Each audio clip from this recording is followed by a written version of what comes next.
നിങ്ങളുടെ കയ്യിൽ കാര്യമായിട്ട് ബഡ്ജറ്റ് ഒന്നുമില്ല, നിങ്ങൾക്കൊരു ഷോർട്ട് ഫിലിം ചെയ്യണം അല്ലെങ്കിൽ ഒരു ഫിലിം ചെയ്യണം. അങ്ങനെയാണെന്നുണ്ടെങ്കിൽ നിങ്ങൾ നിർബന്ധമായിട്ടും കണ്ടിരിക്കേണ്ട ഒരു സീരീസ് ഉണ്ട്. അതാണ് ബാൻഡ് ഓഫ് ബ്രദേഴ്സ് എന്ന് പറയുന്നത്. അപ്പം ഞാൻ ഈ സീരീസ് കണ്ട സമയത്ത് നോട്ട് ചെയ്തിട്ടുള്ള ഒരു 7 പോയിന്റ്സ് ഞാൻ നിങ്ങൾക്ക് പറഞ്ഞു തരാം. ഇത് നിങ്ങളുടെ ഫിലിം മേക്കർ കരിയറിന് ഒരുപാട് ഹെൽപ്പ് ചെയ്യും. അപ്പോൾ ഈ പോയിന്റ്സ് നോട്ട് ചെയ്യുക. അതിനോടൊപ്പം തന്നെ പറ്റുവാണെങ്കിൽ എന്താണെങ്കിലും ബാൻഡ് ഓഫ് ബ്രദേഴ്സ് എന്ന് പറഞ്ഞ സീരീസ് നിർബന്ധമായിട്ടും കാണുക. ഒന്നാമത്തേത് ഇവരെങ്ങനെയാണ് കോസ്റ്റ് മാനേജ് ചെയ്തതെന്നുള്ളത്. ബാൻഡ് ഓഫ് ബ്രദേഴ്സ് എന്ന് പറഞ്ഞാൽ 2001 റിലീസ് ചെയ്തിട്ടുള്ള സീരീസാണ്. പക്ഷേ ഇതിൻ്റെ കോസ്റ്റ് എന്ന് പറഞ്ഞാൽ മില്യനാണ്.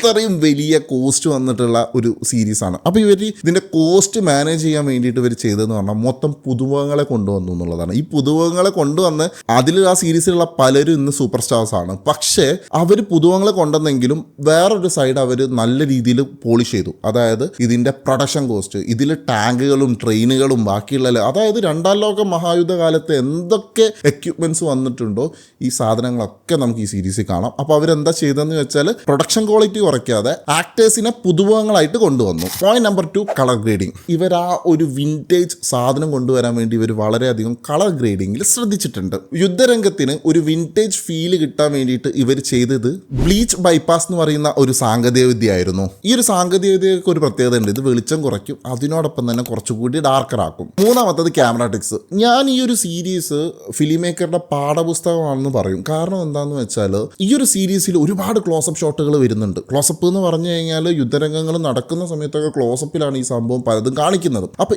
ഈ ടൈമിലെ ഒരു ക്യാമറ, അതായത് വെടി കൊള്ളുന്ന സമയത്ത് അല്ലെങ്കിൽ ഒരു ബോംബ് വീഴുന്ന സമയത്ത് ക്യാമറയെ കൊണ്ടുള്ള കുറച്ച് പരിപാടിയുണ്ട്. നമുക്കൊരു സാധാ വിഷ്വൽ കാണിക്കുന്നതിനേക്കാൾ കൂടുതൽ നല്ല രീതിയിലുള്ള ഇമ്പാക്റ്റ് ഈ ഒരു ചെറിയ ക്യാമറ മൂവ്മെന്റ്സിന് ഉണ്ടാക്കാൻ പറ്റിയിട്ടുണ്ട്. നാലാമത്തത് എടുത്തു പറയേണ്ടത് സൗണ്ട് എഫക്ട്സ്. ഇതിൽ സ്നൈപ്പേഴ്സ് ഒരേ സമയം ഒരു ക്യാരക്ടറിന്റെ പോയിന്റ് ഓഫ് വ്യൂലൊക്കെ ആയിരിക്കും ചില സമയത്ത് സൗണ്ട് എഫക്ട്സ് വരുന്നുണ്ടാവുക. അപ്പോൾ ഈ സമയത്ത് സ്നൈപ്പേഴ്സ് വരുന്ന സമയത്തോ അല്ലെങ്കിൽ AK-47 വരുന്ന സമയത്തോ അല്ലെങ്കിൽ റൈഫിൾ വരുന്ന പല രീതിയിൽ പല ആളുകൾ വെടിവെക്കുന്നുണ്ട്. ഇതൊക്കെ ഭയങ്കര രസത്തിലാണ് ഇവർ ഇതിൻ്റെ ഒരു സൗണ്ട് എഫക്ട്സിൻ്റെ ഇമ്പോർട്ടൻ്റ് എന്താണെന്നുള്ളത് നിങ്ങൾ ഇത് നല്ലൊരു ഹെഡ്ഫോൺ വെച്ചിട്ട് അല്ലെങ്കിൽ നല്ലൊരു ഹോം തിയേറ്ററിൽ ഇരുന്നിട്ട് ഈ സാധനം കാണുന്ന സമയത്ത് മാത്രമേ മനസ്സിലാവുള്ളൂ. 10 എപ്പിസോഡ് 10 ക്യാരക്ടറിനെ ബേസ് ചെയ്തിട്ടാണ് പോകുന്നത്. അതായത് ഓരോരോ ക്യാരക്ടേഴ്സിൻ്റെ പോയിന്റ് ഓഫ് വ്യൂയിലേക്കാണ് ഈ സംഭവം പോകുന്നത്. അപ്പോൾ അതായത് ഒരു സ്ക്രിപ്റ്റിൽ ഒരു ക്യാരക്ടറിന് എത്രത്തോളം ഇമ്പോർട്ടൻ്റ് ഉണ്ട്, ആ ഒരു ക്യാരക്ടർ ആർക്ക് ഏത് രീതിയിലാണ് ഡിസൈൻ ചെയ്യേണ്ടത് തുടങ്ങിയിട്ടുള്ള പല കാര്യങ്ങളും വളരെ വൃത്തിയോട് കൂടിയിട്ട് അവർ ഇതിൽ അവതരിപ്പിച്ചിട്ടുണ്ട്.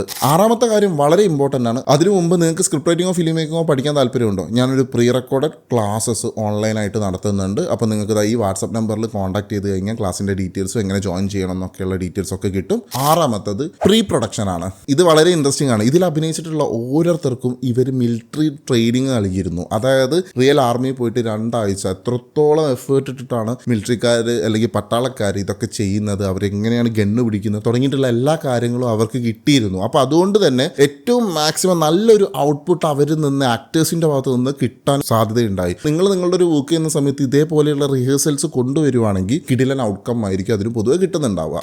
ഏഴാമത്തത് ലൊക്കേഷൻ. ഏകദേശം 11 രാജ്യങ്ങളിലൂടെയാണ് ഈ ഒരു സീരീസിന്റെ ഷൂട്ടിംഗ് വരുന്നത്. പക്ഷേ ഇതെല്ലാം ചെയ്തിട്ടുള്ളത് അവർ ഇംഗ്ലണ്ടിൽ വെച്ചിട്ടായിരുന്നു. 11 രാജ്യങ്ങൾക്ക് വേണ്ടിയിട്ട് ഏകദേശം 15 സെറ്റുകളാണ് ഇവർ ഇട്ടിട്ടുണ്ടായിരുന്നത്. പക്ഷെ അങ്ങനെ നോക്കുന്ന സമയത്ത് പോലും നമുക്ക് ഇതൊരു സെറ്റാണെന്ന് ഒന്നും ഫീൽ ചെയ്യില്ല. ഞാൻ തന്നെ ഇതിന്റെ ബാക്കി കാര്യങ്ങളും കുറച്ച് റിസർച്ച് ഒക്കെ ചെയ്ത സമയത്താണ് ഇത് സെറ്റാന്ന് തന്നെ മനസ്സിലായത്. അപ്പോൾ ഇനി അടുത്തതായിട്ട് ഏത് സിനിമയാണ് നമുക്ക് ഇങ്ങനെ അനാലിസിസ് ചെയ്തിട്ട് അതിന്റെ കാര്യങ്ങളൊക്കെ പഠിക്കേണ്ടത് താഴെ കമന്റ് ചെയ്യുക. അപ്പോൾ ഫോളോയും സബ്സ്ക്രൈബും ചെയ്യുന്ന കാര്യം പ്രത്യേകം പരിഗണിക്കുക.